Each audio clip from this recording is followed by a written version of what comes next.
امریکی ناسا کی ٹیم اور دوسرے سیٹلائٹ فراہم کنندگان نے دھماکے کے بعد اور قبل کی تصاویر لی ہیں جن میں پورٹ علاقے کی حالت واضح ہے۔ مثال کے طور پر امیج میں پورٹ کی وہ جگہ صاف نظر آتی ہے جہاں پہلے گودام اور سائلوز تھے اور بعد میں وہاں بڑے پیمانے پر ملبہ اور تباہی دکھائی دیتی ہے۔ سیٹلائٹ تصاویر کی ریزولوشن بہت زیادہ ہے، مثلاً 0.5 میٹر فی پکسل، تاکہ نقصان کی ٹھیک نشاندہی کی جا سکے۔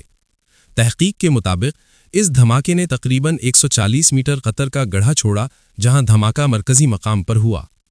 ایک تحقیق میں بتایا گیا ہے کہ اس گڑھے کا قطر تقریباً 112.9 میٹر آیا ہے۔ دوسرے ذرائع نے گڑھے کی گہرائی کے بارے میں مختلف اعداد دیے ہیں، مثال کے طور پر 14 میٹر گہرائی کی رپورٹ بھی موجود ہے۔ ٹیما پیکلی اس مقام پر دھماکے کی وجہ سے زیر زمین مادے کے پاش ہونے اور زمین کی سطح کی تبدیلی کا اثر دیکھا گیا۔ مثال کے طور پر ناسا کی تصویر میں رنگوں کے ذریعے نقصان کی شدت دکھائی گئی ہے، جسے ماہرین نے ڈجماس پراکسی میپ کہا ہے، جہاں ہر پکسل تقریباً 30 گنا 30 میٹر کی جگہ کی نمائندگی کرتا ہے۔ زیک ٹی وی میں خوش آمدید، میں ہوں شکیل کوکب۔ نئے آنے والے دوستوں سے ایک چھوٹی سی گزارش ہے کہ چینل کو سبسکرائب کر دیں اور ساتھ موجود گھنٹی کے بٹن کو بھی دبا دیں تاکہ ہماری ہر نئی ویڈیو آپ تک سب سے پہلے پہنچ سکے۔ 2020 کا ایک عام سا دن تھا، 4 اگست شام کے تقریباً 6:08۔ لبنان کے دارالحکومت بیروت کے بندرگاہی علاقے میں لوگ اپنی روزمرہ زندگی میں مصروف تھے۔ کوئی دفتر سے گھر جا رہا تھا، کوئی بازار میں خریداری میں مصروف، اور کوئی سمندر کے کنارے شام کی ہوا سے لطف اندوز ہو رہا تھا۔ لیکن کوئی نہیں جانتا تھا کہ چند ہی لمحوں بعد ایک ایسا دھماکہ ہونے والا ہے جو پورے شہر کو بدل دے گا اور دنیا کی تاریخ میں درج ہو جائے گا دنیا کے سب سے بڑے غیر نیوکلیئر دھماکے کے طور پر۔ بیروت کی بندرگاہ میں ایک گودام نمبر 12 تھا۔ یہ گودام کئی سالوں سے ایک خطرناک کیمیکل یعنی امونیم نائٹریٹ سے بھرا ہوا تھا۔ تقریباً 2750 ٹن یہ مواد 2013 میں ایک روسی جہاز سے ضبط کیا گیا تھا اور سرکاری لاپرواہی کے باعث بغیر کسی حفاظتی انتظام کے وہیں رکھا رہا۔ اس دن گودام میں پہلے ایک چھوٹی سی آگ بھڑکی۔ لوگوں نے دیکھا کہ بندرگاہ سے دھواں اٹھ رہا ہے۔ کچھ لوگ ویڈیو بنانے لگے، کچھ آگ بجھانے کے لیے پہنچے۔ لیکن چند لمحوں بعد ایک ہولناک دھماکہ ہوا۔ پہلے ایک زوردار ٹھا، پھر ایک لمحے کے بعد پورا آسمان سفید ہو گیا جیسے کوئی بم پھٹا ہو۔ ایک زبردست شاک ویو پورے بیروت میں پھیل گئی، کھڑکیاں ٹوٹ گئیں، عمارتیں زمین بوس ہو گئی اور لوگ میلوں دور تک زمین پر گر گئے۔ ماہرین کے مطابق یہ دھماکہ 0.5 سے 1.1 کلوٹن TNT کے برابر تھا، یعنی ایک چھوٹے ایٹمی بم کے برابر۔ یہ دھماکہ اتنا زوردار تھا کہ اس کا جھٹکا 240 کلومیٹر دور قبرص تک محسوس کیا گیا۔ بیروت کی بندرگاہ تباہ ہو گئی، پورے شہر کے کئی علاقے ملبے کا ڈھیر بن گئے اور ایک لمحے میں بیروت روشنیوں کے شہر سے خاموشی کے قبرستان میں بدل گیا۔ 200 سے زائد لوگ جہاں بھاگ ہوئے، 6000 سے زیادہ زخمی، 3 لاکھ سے زیادہ لوگ بے گھر ہو گئے، اربوں ڈالر کا نقصان۔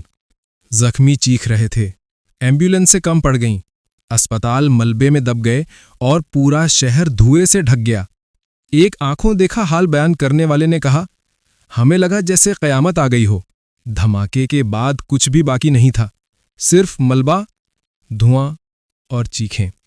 بعد کی تحقیقات میں انکشاف ہوا کہ یہ امونیم نائٹریٹ کا ذخیرہ لبنانی حکام کی لاپرواہی سے وہاں رکھا گیا تھا۔ بار بار خبردار کیا گیا، لیکن کسی نے خطرے کو سنجیدہ نہیں لیا۔ نتیجہ، ایک پورا شہر جل گیا۔ حکومت کے کئی عہدیداروں پر مقدمے بنے، لیکن آج تک بیروت کے عوام انصاف کے منتظر ہیں۔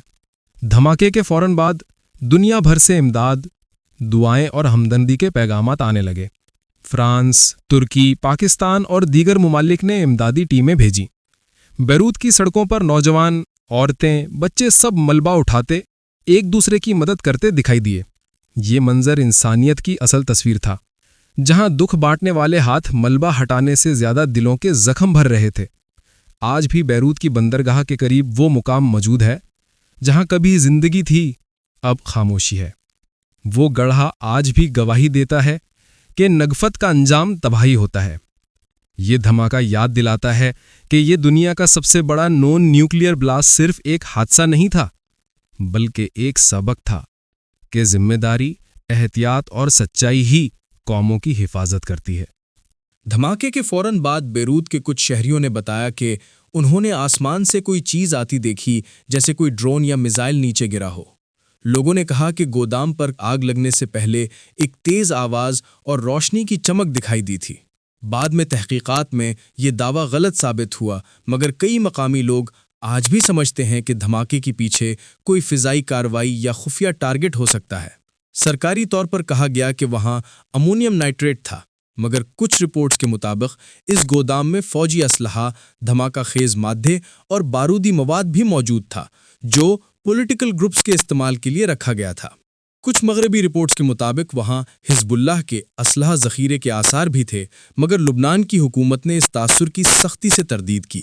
لبنان کے عوام کے نزدیک یہ دھماکہ کسی ایک حادثے کا نہیں، بلکہ سالوں کی کرپشن، لاپرواہی اور سیاسی غفلت کا نتیجہ تھا۔ ایک بوڑھی عورت نے انٹرویو میں کہا، گاوین، ہمارے حکمرانوں نے بندرگاہ میں بم نہیں رکھا، انہوں نے بم بنایا اپنی غفلت سے۔ یہ واقعہ لبنان میں عوامی احتجاج کی بڑی وجہ بنا اور حکومت کے کئی وزراء نے استعفے دیے۔ کچھ غیر سرکاری میڈیا اور انٹرنیٹ پر کنسپیریسی تھیوریز گردش کرتی رہیں کہ شاید یہ دھماکہ کسی خفیہ آپریشن کے دوران ہوا۔ چند غیر مصدقہ ذرائع نے کہا کہ اس گودام میں خفیہ ہتھیار چھپائے گئے تھے جنہیں کسی دشمن ملک یا ایجنسی نے نشانہ بنایا، مگر کوئی قابل اعتماد ثبوت اب تک سامنے نہیں آیا۔ تباہی کے بعد کچھ ایسی کہانیاں بھی سامنے آئیں جنہوں نے دنیا کو رلا دیا۔ ایک نرس نے 3 نوزائیدہ بچوں کو گود میں اٹھا کر ملبے سے بچایا، اس کی تصویر دنیا بھر میں مشہور ہوئی۔ ایک باپ اپنی بیٹی کو تلاش کرتا رہا جو اسکول سے واپس آتے وقت غائب ہو گئی۔ ملبے میں دبے لوگوں کی چیخیں گھنٹوں تک سنائی دیتی رہیں۔